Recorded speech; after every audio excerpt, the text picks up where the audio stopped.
Good afternoon. I must admit, earlier as I was walking the fashion show, I felt a lot more calm than I did on the finale evening. As I was preparing for today, I kept on pondering on what I could possibly share in a room where I also have so much to learn. And I thought, let me rather just start by introducing myself. Qhawekazi Mazeleni. I am an educational activist, I am a qualified speech therapist, and I'm a self-published children's author. And this work has shaped the work that I care about most deeply.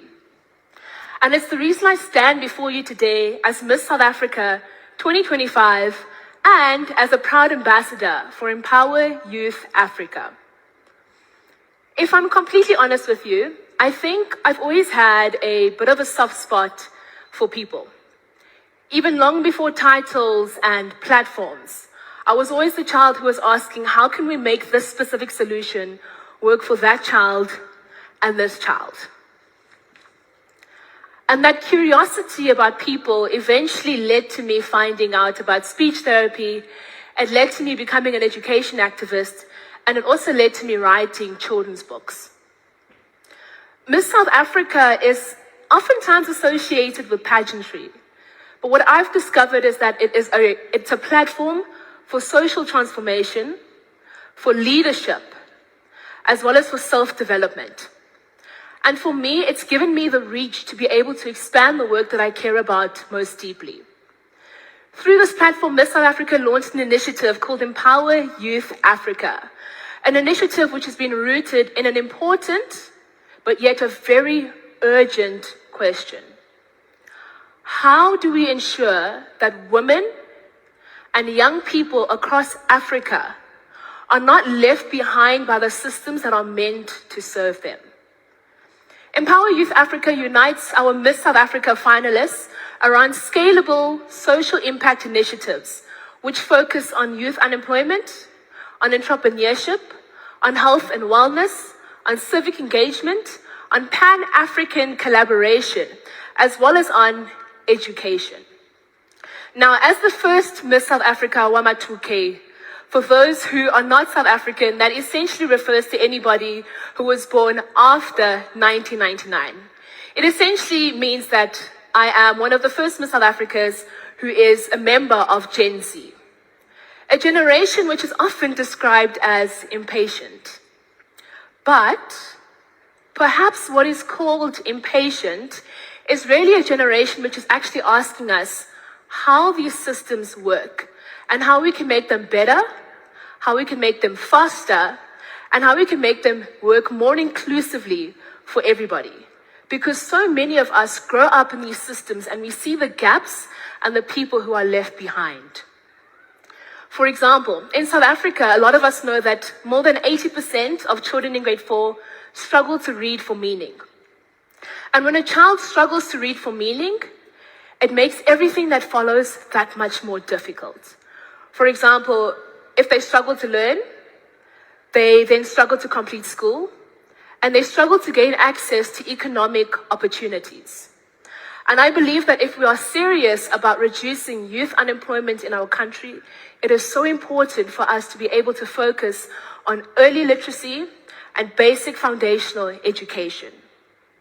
There was a moment during my training as a speech therapist where I specifically identified a challenge. I was working with a 9-year-old girl who had cerebral palsy. And she was trying to learn how to communicate and to read. But there were almost very few books available in her home language. And so I decided to do something very simple.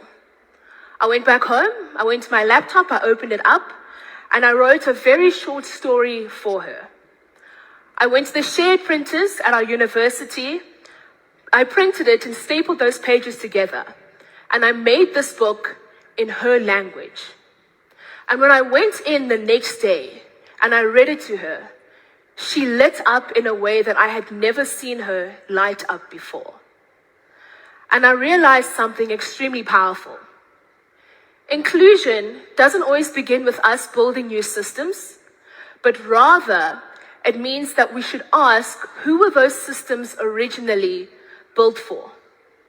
That small moment with Usinenhlanhla eventually led to me self-publishing my own book in isiXhosa, so that more children can have access to books in their own language. But furthermore, for more African children to be able to read and write in their own home languages.